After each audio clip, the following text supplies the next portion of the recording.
Donc pour nous résumer, en phase équinoxiale, on est dans la subconscience, et en phase solsticiale, on est dans la surconscience.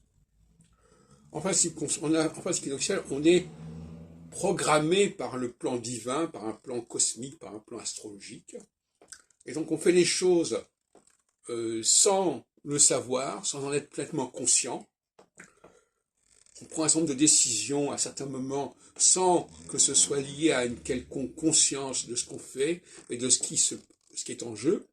En revanche, en phase solsticiale, qui est le moment de la surconscience, là, c'est tout le problème des représentations de tout un contexte culturel qui va peser. Autrement dit, par exemple, la Shoah s'est produite en phase de surconscience.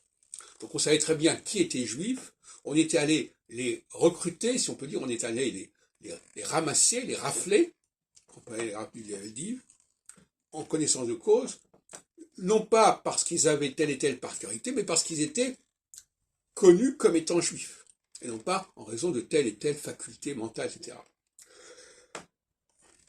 Et donc, en phase solsticiale, c'est tout le poids culturel des représentations, des frontières, des textes qui va peser sur les décisions.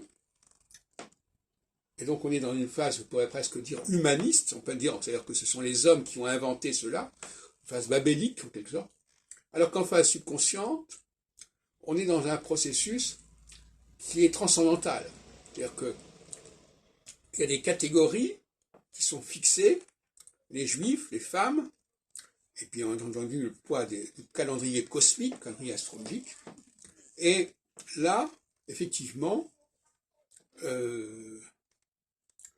la subconscience joue à plein. Donc l'astrologie, c'est aussi la théorie de l'alternance de la subconscience et de la surconscience. Surconscience solsticiale, subconscience équinoxiale.